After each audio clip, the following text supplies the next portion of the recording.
Otto. Lacombe, você sabe que um dos maiores problemas do pessoal não ter entendido o professor Olavo é entender que o, o, o aspecto mais fraco da esquerda é o único campo de ação que se deve lutar. Ou seja, a- o aspecto eleitoral do esquerdista, do movimento revolucionário, comunista, marxista, ele é só uma pontinha, tá? O aspecto eleitoral, o político eleitoral. O cara se candidatar a vereador, prefeito, etc. Porque o mesmo grupo que tem a atuação política eleitoreira é o mesmo grupo que tem formação de guerrilheiros, rede de pedofilia, satanismo, filmes para acabar com a sua família, pessoas que se infiltram em formações de padres e pastores para destruir a tua igreja, ligação com o narcotráfico, roubos e desvio de dinheiro da máquina pública, etc. Então, pegar o aspecto político eleitoreiro, ele é só um pedacinho do esquerdista, do movimento esquerdista. Pega um movimento esquerdista, um pedacinho dele é o aspecto político eleitoral. Por isso que o professor Olavo era muito acertado ao dizer que o oposto do comunismo não é a direita. A direita é esse aspecto político eleitoral. O oposto do comunismo é o cristianismo, não o movimento político eleitoral. Bota isso na sua cabeça. Então, se você quiser entender o que é oposto ao comunismo, porque o comunismo não é um partido político. O partido político é um aspecto do que ele tem. Tá? Então, o oposto do comunismo é o cristianismo e não o aspecto político eleitoreiro. Dito isso, qual é o medo deles? O medo deles é que a população entenda que esse cristianismo que se opõe ao comunismo, que é oposição ao comunismo, não morreu, esse é o medo deles. Está vivo e que tem representatividade eleitoral. Esse é o medo dos caras. Do povo descobrir que tem sim a possibilidade de expressar na política eleitoreira, que é aquele aspecto pequeno, o seu desejo de vida. De ir à igreja ao domingo, ou se você não vai à igreja ao domingo, mas você dobra os seus joelhos no cantinho do seu quarto, pede a Deus pela saúde de seus filhos, se você pede a Deus para ser uma pessoa melhor, se você pede a Deus, Senhor, estou aqui fazendo meu exame de consciência, eu não quero ser a mesma pessoa, quero mudar maus hábitos, quero ser uma pessoa melhor para o meu filho, para minha esposa, para os meus colegas no trabalho, quero ser uma pessoa melhor. Se eles descobrirem que essas pessoas elas têm em quem votar, ferrou para eles. E esse é o medo dos caras. Eles querem que você acredite que não tem como chegar nessa conclusão eleitoreira. Que é tudo igual, que você vai ter ali o cara escondendo dinheiro na cueca, o outro que rouba o dinheiro de um jeito, outro que rouba o dinheiro de outro jeito. Eles querem que você acredite que todos que estão na política eleitoral só fazem isso. Vai para a máquina pública, substitui o trabalho duro da iniciativa privada para o saláriozinho de um funcionário público, e aí, de 4 em 4 anos, de 2 em 2 anos, o cara faz barulho, grita e continua lá ganhando o salário. Nem todos são assim. A prova disso é que o povo entendeu que teve um político que o povo falou assim, isso aqui não é assim não. E foi Jair Messias Bolsonaro. Você conhece algum ex-presidente que não é milionário? O Bolsonaro é o único. Alguém poderia dizer assim, não, mas o Bolsonaro está com dinheiro lá, PIX, de ações da justiça, sacanagem que fazem com ele, questão da saúde, perdeu qualquer benefício que teria no partido, etc. Ele é o único que não tem várias empresas, palestras milionárias. Ele é o único. Você pega todos os ex-presidentes e o narcotraficante do Lula, todos eles têm dinheiro que não acaba mais. Dinheiro que não acaba mais. O povo entendeu isso. O povo entendeu que o Bolsonaro não estava ali por dinheiro. O povo entendeu que o Bolsonaro não era amigo do Itaú. O povo entendeu que o Bolsonaro não era amigo do BTG. O povo entendeu que o Bolsonaro não era amigo dos banqueiros. O povo entendeu que o Bolsonaro não estava indo conversar com as pessoas por contagem de número de votos. Eu sempre falei isso. Você sabe o que um político ganha visitando Roraima? Nada. Nada. A parcela populacional ali de voto é ínfima. Sabe o que um político ganha visitando Tocantins? Sabe o que um político ganha visitando o Amapá?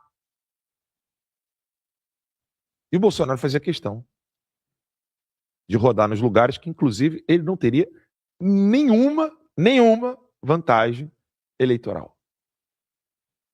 Sabe aquela perda de tempo? Uhum. Se você for pensar, aqui eu não estou dizendo que é perda de tempo, estou dizendo que se você tiver o objetivo final, número de votos, Roraima não é um lugar que você pisa. Você não tem o que fazer lá. Não estou desprezando o pessoal de Roraima. Estou dizendo que se a sua finalidade é só eleitoreira, você não tem o que fazer em lugares que tem pouco o colégio eleitoral pequeno. Ele vai lá para encontrar a população, porque ele sabe que o território de Roraima é importante, a população que está nesse território. Mesmo que o Alan tá dizendo é que no componente eleitoral, qual é a população ali para votos em Roraima? Não chega a 500 mil pessoas. No Rio de Janeiro, quantas cidades tem muito mais do que isso? Um bairro do Rio de Janeiro, por exemplo, e não apenas Rio de Janeiro, vários estados. Mas Bolsonaro foi lá, dada a importância estratégica que ele vê de toda a fronteira, de todos os estados do Brasil. O povo percebeu isso. E aí qual é o medo deles? Que o Bolsonaro consiga transferir essa confiança dele para o filho, o Flávio, que está saindo muito bem. Digo mais, eu gosto muito do Eduardo. Né? Gosto muito, beijo. O Eduardo, eu acho que não teria esse rebolar, né, do Flávio. Essa coisa do rebolar é meio sacanagem, né? Vamos usar o Flávio aí. Mas eu digo assim, me fugiu a palavra agora. Jogo de cintura? Não, é jogo de cintura, mas era uma outra palavra com T que me vinha à cabeça. Letra T, só que eu não estou conseguindo lembrar a palavra. Tato. Mas tato, isso. Acho que o Eduardo não teria esse tato que o Flávio tem. O Flávio vai conseguir fazer isso. E aí o medo deles é esse. Então não é... Então vejam só. Não é vender ilusão como se a urna eletrônica estivesse funcionando maravilhosamente bem, como se o TSE agora fosse uma ordem franciscana, piedosa, amante da verdade. Não. O que eu estou dizendo é o seguinte. O too big to rig, né? Grande demais para fraudar. Se a expressão fica infinitamente maior do que o que eles querem mostrar depois nos resultados eleitorais, nós temos uma pequena vitória que não é eleitoreira. Então, vou deixar bem claro aqui para o pessoal que está nos assistindo. Vamos dizer que o povo consegue, então, entender essa causa unificada de retirar o PT e dar um jeito no STF. Tá? Vamos dizer que os players aqui vão começar a botar a mão na consciência. Silas bota a mão na consciência. Tarcísio bota a mão na consciência. Ratinho Júnior bota a mão na consciência. Zema bota a mão na consciência. Caiado bota a mão na consciência.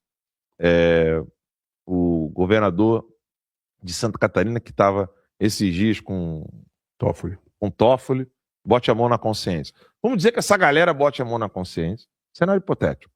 E entenda, galera, é o seguinte, ó, é Flávio, Bolsonaro, a gente precisa eleger o Flávio, a gente precisa aumentar o Senado e voltarmos ao ringue, porque a gente foi retirado do ringue.